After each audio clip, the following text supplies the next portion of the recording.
Parecería una teoría de la conspiración si no fuera porque lo contó Bloomberg y en Internet hay numerosas pruebas documentales. El 18 de octubre de 2019, en el Hotel de Pierre de Manhattan, tuvo lugar un simulacro de pandemia titulado Evento 201. Se trató de un acto organizado por el Centro Johns Hopkins para la Seguridad de la Salud en asociación con el Foro Económico Mundial y la Fundación Bill y Melinda Gates. Hipótesis del simulacro: súbitamente aparece un virus, un coronavirus natural, no muy diferente al SARS o MERS, que según el ejercicio habría surgido de los cerdos y rápidamente se convertiría en, atención, un brote intercontinental grave y altamente transmisible. Pregunta: ¿qué hacer para mitigar los devastadores impactos económicos y sociales mundiales del coronavirus? Repetimos, era octubre de 2019, es decir, hace apenas 7 meses.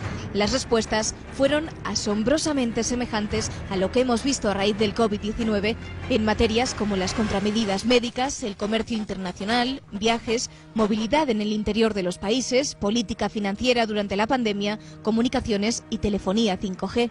¿Quiénes estaban allí en ese encuentro? Ryan Morhart, asesor en materia de salud y economía del Foro Económico Mundial. Chris Elias, presidente de la División de Desarrollo Global de la Fundación Bill y Melinda Gates. Tim Evans, exdirector de salud del Banco Mundial. Avril Haines, exsubdirector de la CIA. Sofía Borges, en representación de Naciones Unidas. Stanley Berman, presidente de la Junta y CEO de Henry's Chain, distribuidor mundial de suministros médicos y farmacéuticos. Paul Stoffels, director científico de Johnson & Johnson. Matthew Harrington, director de operaciones global de Edelman, una de las firmas de marketing y relaciones públicas más grandes del mundo. Martin Nachel, jefe de gestión de crisis, emergencias y continuidad de negocios de Lufthansa. Eduardo Martínez, presidente de la Fundación UPS. Hasti Taggi, vicepresidente y asesor ejecutivo de la cadena norteamericana NBC. Laban Thiru, representante jefe de la Autoridad Monetaria de Singapur, o George Gao, jefe del Centro Chino para el Control y Prevención de Enfermedades, entre otros muchos, y la periodista Janet Wu de Bloomberg, que fue quien lo contó. El propósito principal de esta simulación era teóricamente mostrar el debilitamiento de las alianzas internacionales y la insuficiencia gubernamental en la gestión de esta crisis. ¿Para qué? Para promover y aumentar las asociaciones público-privadas, es decir, la entrada masiva del capital financiero transnacional en el ámbito del poder político. Los participantes del evento 201, por supuesto, reconocieron al sector público como la primera línea de defensa contra las pandemias, pero subrayaron su liderazgo compartido con el sector privado. Y 30 días después del ejercicio de simulación del 18 de octubre de 2019, el 17 de noviembre, habría aparecido el primer caso documentado del COVID-19. El 11 de marzo de 2020, el COVID-19 fue declarado pandemia por la OMS, que tiene en sus principales financistas a la Fundación Gates, patrocinadora del evento 201. Naturalmente, usted puede pensar que todo esto no es más que una casualidad. A lo mejor es lo que piensa Fernando Paz, no lo sé. Bueno, no exactamente, pero estaban ahí todos los sospechosos habituales, ¿eh? Lo que pasa, ahora tenemos una ventaja que, bueno, quien quiera verlo puede verlo, y quien quiera cerrar los ojos, quien quiera tomar la pastillita azul del Matrix, puede hacerlo, y quien quiera verlo lo puede ver, porque lo publicitan. El año 1992, David Rockefeller, que murió ya hace 4 o 5 años, dirigiéndose a los medios después de una reunión de Bilderberg, dio las gracias públicamente a las grandes cabeceras de la prensa mundial por haber mantenido durante todos estos años el secreto de nuestras reuniones, y dijo: ahora ya podemos hablar abiertamente, hace unos años no podíamos. Es decir, estimaba que la población mundial estaba ya lo suficientemente receptiva como para aceptar un plan de gobierno mundial, que realmente es lo que pretende toda esta gente. Nos están ablandando para que podamos aceptar ese plan de gobierno mundial. Están instalando el miedo en la sociedad, y los seres humanos normalmente son más capaces de hacer cualquier cosa por miedo que por cualquier otra razón, y es la razón por la que están muchos millones de españoles en este momento seguramente dispuestos a entregar su libertad a causa del miedo. Has mencionado a David Rockefeller, y David Rockefeller hace unas décadas dice lo siguiente: lo único que necesitamos es la crisis adecuada y el mundo aceptará el orden mundial. Sí. Así de claro, ¿eh? No es conspiranoia, son las declaraciones del señor hace unas décadas. Y atención, estamos a las puertas de una gran transformación. Declaraciones de Rockefeller.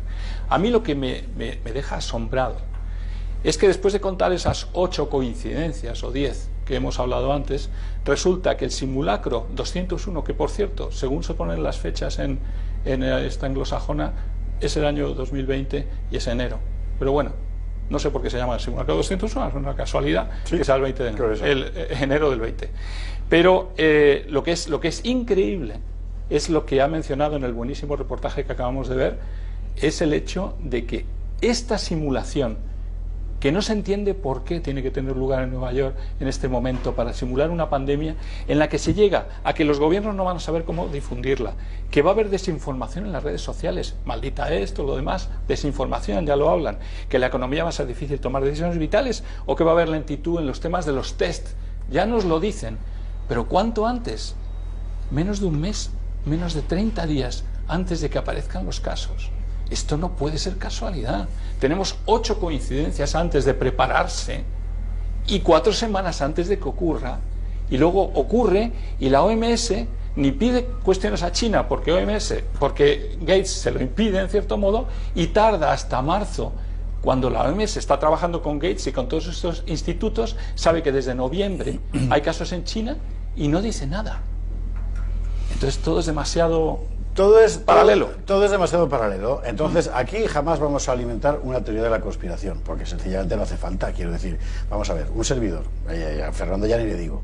Yo he historiado la historia de España desde los visigodos hasta el mundo de los tercios, el siglo de oro. Claro que hay conspiraciones, nos ha fastidiado, la historia está llena, pero normalmente no hace falta recurrir a la magia, están delante, y es poder. Es poder, es eso lo que hay que contar. Y en esa línea ha escrito un artículo francamente brillante un filósofo de verdad, o sea, no como Illa, este hace la clase de filosofía, lee, escribe, en fin, que es Antonio Martínez Belchi, autor del Coronavirus y el problema de la verdad en el manifiesto.com. Antonio, muy buenas noches, ¿cómo estás? Hola, buenas noches, muy bien, gracias.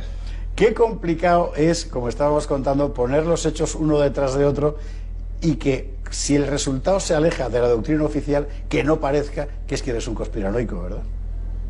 Pues es muy difícil porque la verdad hay tanta información por todas partes que yo hace unas semanas cuando empecé a ocuparme pues más en profundidad de este tema, pues, sentí la necesidad de entender qué estaba pasando porque era algo tan extraño que pues, era totalmente necesario pues, ordenar los argumentos como he intentado hacerlo. Tú has escrito un artículo que es muy interesante desde mi punto de vista por lo siguiente, porque es absolutamente frío, quiero decir, tú aplicas un criterio de pura racionalidad a la sucesión de acontecimientos y en buena tradición filosófica ves el acontecimiento, reflexionas sobre él y sacas algunas consecuencias. Claro, tus conclusiones digamos que no son las del señor Simón. Pues no, yo he intentado ser lo más racional posible, ordenando pues los argumentos que me parecían más consistentes y más atendibles y claro, conforme iba poniendo las piezas de ese rompecabezas en orden, pues lo que me salía era una imagen muy distinta de la versión oficial que difunden todos los grandes medios de comunicación. Eso ha sido mi experiencia. Tú, sin dar por hecho que se trata de un virus creado, sin embargo, crees que objetivamente, por un mero cálculo, hay grandes probabilidades de que efectivamente sea un virus creado, se haya escapado accidentalmente o no. Bueno, que se haya escapado accidentalmente o no, eso es más discutible, pero el que sea un virus artificial creado me parece altamente probable y bueno, en el artículo que mencionas pues cito el argumento de autoridad de Luc Montagnier, pues claro, un reconocido virólogo premio Nobel que dice que clarísimamente después de examinar el genoma del coronavirus COVID-19 tiene que haber sido creado porque las coincidencias o las inserciones de otros virus que se aprecian ahí pues no pueden ser casuales. Primera objeción retórica, en realidad retórica, sí. Dicen los los que están contra esa teoría. Bueno, el hecho de que lo diga Luc Montagnier no quiere decir nada porque no lo ha podido demostrar científicamente. Sería un argumento de autoridad falso porque hay otros genetistas que dicen lo contrario. Con lo cual, en realidad, ellos están utilizando a su favor el mismo argumento que critican cuando es el otro quien lo emplea, ¿no? Claro, uno utiliza los argumentos pues según le conviene, ¿no? Pero yo creo que lo interesante de los virólogos que están afirmando que, bueno, pues que es un virus que tiene trazas bastante claras de ser artificial, por lo menos lo que muestran es que la cuestión no es pacífica. Hay discusión abierta, y yo creo que esa discusión se está hurtando en los grandes medios de comunicación, porque tanto en televisión como en los grandes medios impresos o en Internet, ese debate yo no lo aprecio, por lo menos en España. El hecho de que China se haya negado a que haya cualquier investigación particular sobre el origen del COVID, ¿te dice algo? Bueno, a ver, yo creo que China tiene, digamos, cadáveres en el armario. Evidentemente no nos ha contado toda la verdad de su gestión de la pandemia, y claro, pues en una investigación con luz y taquígrafos pues saldrían a la luz probablemente pues hechos que, bueno, pues serían desfavorables para el prestigio de China, así que evidentemente tiene interés en ocultar información. ¿Qué es lo que tiene en concreto interés en ocultar? Pues yo creo que eso tendrá que verse en el futuro. Juan Antonio de Castro te pregunta, Antonio. Yo primero quería felicitarle por el fantástico artículo, porque la verdad es que lo he leído y me ha parecido que da absolutamente en las claves, ¿no? Yo quería ver, gracias, quería ver qué le parecía, porque además de Luc Montagnier, científicos de la India han sido obligados el mes pasado a retractarse porque habían demostrado inserciones artificiales de la secuencia genética del COVID-19. Han sido obligados a retractarse de eso, y creo, no sé si está en su artículo, lo he leído en su artículo o lo he visto en estos días. Sí, bueno, esa investigación la leí hace ya unas semanas, sí, pero actualmente yo por lo menos me da la sensación de que ha desaparecido, porque no la he podido encontrar en los últimos días cuando la he vuelto a buscar. Entonces yo creo que ahí lo que ha habido unas presiones muy fuertes, porque... Sí. Bueno, pues el establishment científico y político evidentemente tiene una versión oficial que quiere imponer. El control de la información y la censura está siendo brutal. Yo creo que no hay precedente en las últimas décadas de este control tan increíble de la información como se está intentando imponer en Internet, y eso también creo que significa algo. Yo creo que tiene razón en decir que realmente el que se puede expresar es el que no tiene nada que perder, ¿no? Y desgraciadamente muchos de estos científicos, y es el caso de esto de la India, también ha ocurrido eso. Y luego también el hecho de que Bill Gates estaba investigando precisamente, y ha dicho que va a dejar de hacerlo, en el tema de los virus y el VIH y el SIDA. Qué curioso que estaba trabajando en el SIDA y que estamos hablando de una inserción genética de un virus de SIDA dentro de la cadena, ¿no? Vamos a poner elementos uno al lado de otro. Yo me imagino que igual que en su artículo no nos queda otra que poner las cosas juntas y ver si cuadran y terminan demostrando algo, ¿no? Sí, yo creo que esto es como un enorme rompecabezas. Yo he estado con verdadera pasión las últimas semanas intentando componer la imagen y entender lo que estaba pasando, y ahora creo que, bueno, lo he reflejado en el artículo, lo he intentado reflejar, empieza a entender la lógica de todo lo que está pasando. Es que si no, te pierdes en informaciones fragmentarias, en noticias que no tienen tanta relevancia, que pueden tener un interés humano, etcétera, por supuesto que sí, pero yo lo que quiero es comprender el conjunto de lo que está pasando. Yo desde luego aconsejo vivamente ese artículo de Antonio Martínez Belchí, el COVID-19 y el problema de la verdad, en elmanifiesto.com, porque es que es, en fin, ¿sabe usted esa cosa tan amarga de cuando lees una cosa y esto tenía que haberlo escrito yo? Bueno, pues eso es exactamente lo que yo he sentido al ver ese artículo de Antonio. Te pregunta Perdón, José Javier, ¿te puedo decir una cosa? Claro. Eso me ha pasado también a mí a veces leyendo artículos tuyos. Eres encantador. Fernando Paz te pregunta.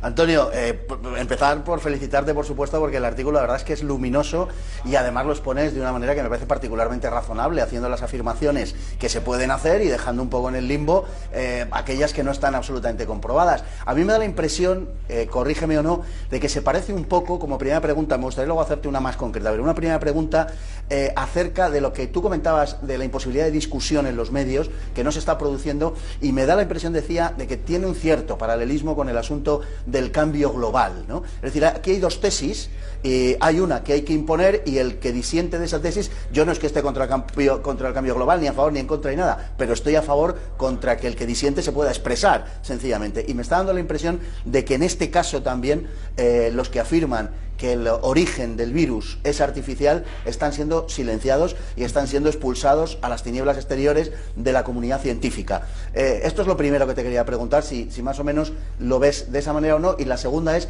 si nos puedes comentar, ya me vas a dejar que ponga un poco un acento ligeramente conspiranoico, pero es algo que citas tú en tu artículo, ¿cuál es la patente y qué nombre tiene la patente que ha legalizado Microsoft este marzo de 2020, que ha legalizado en la marca de patentes de las Naciones Unidas Bill Gates? ¿Cómo se llama? Mira, buenas noches, Fernando. Muy buenas.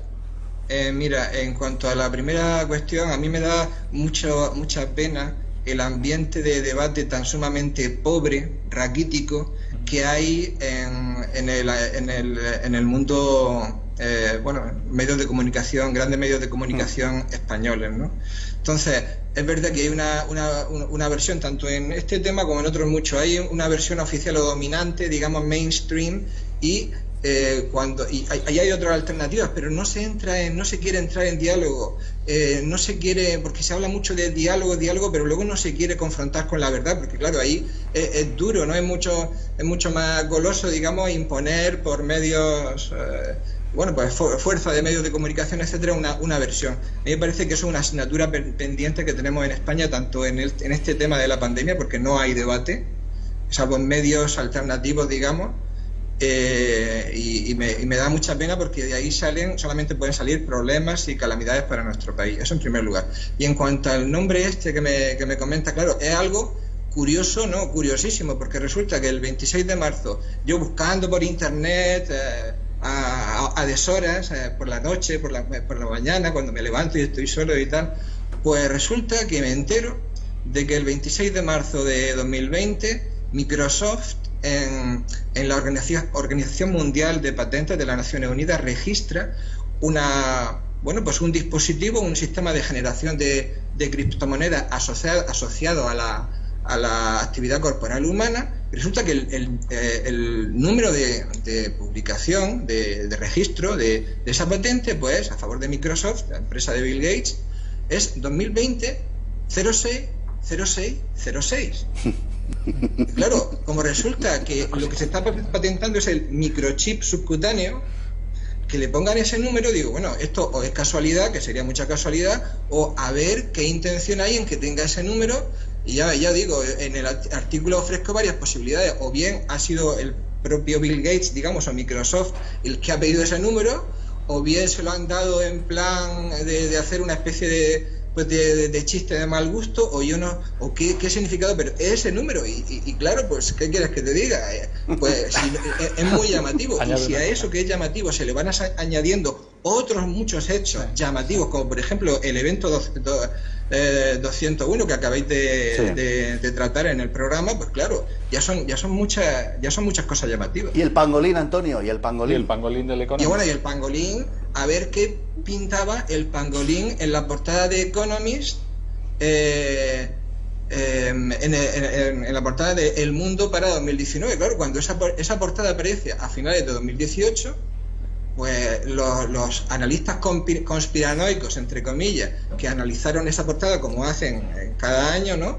Ya que la revista es la revista, digamos, oficial de la élite globalista, pues no se explicaban qué hacía ahí el pangolín. Pero resulta que a final de año 2019, el pangolín, cuya existencia yo creo que muy pocos conocían en Occidente, pues se convierte en un animal famosísimo, porque es el animal intermediario en la teoría oficial acerca de cómo surge la pandemia. Claro. Son tantos hechos llamativos que racionalmente, pues yo creo que una mente que busque la verdad, que es lo que debe hacer un filósofo y un profesor de filosofía, pues tiene que decir, bueno, es que esto es muy llamativo, no me cuadra de ninguna manera la versión oficial.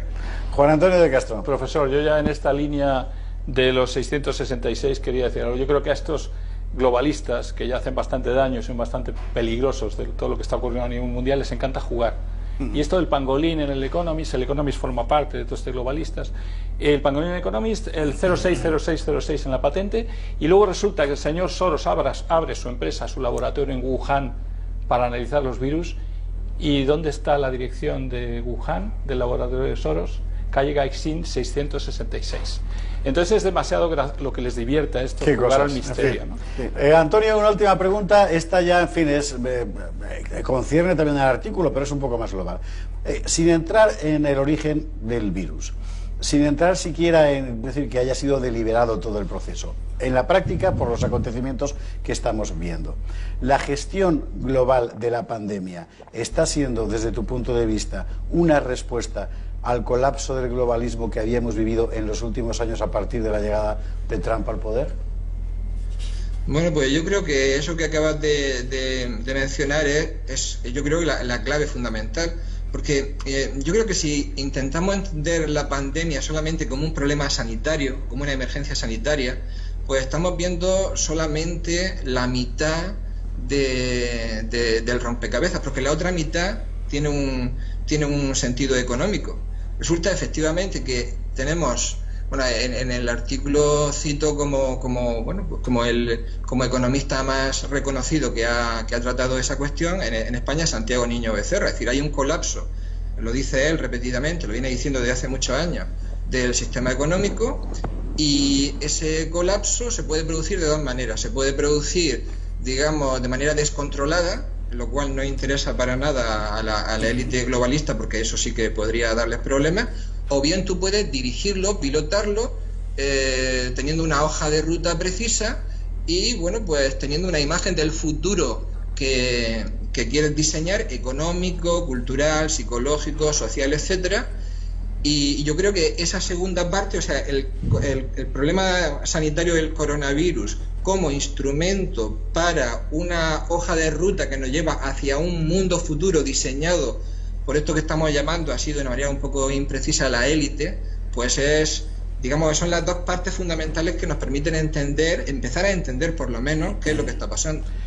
Y si alguien lo duda, que mire alrededor y vea cómo de repente le han quitado prácticamente todos sus derechos públicos, que es una cosa impresionante. En fin, Antonio Martínez Belchí, ha sido un auténtico placer leerte y sobre todo tenerte aquí esta noche en El Gato al Agua, y esperemos que no sea la última. Muy bien, muchas gracias. Un abrazo muy fuerte. Gracias. Un saludo.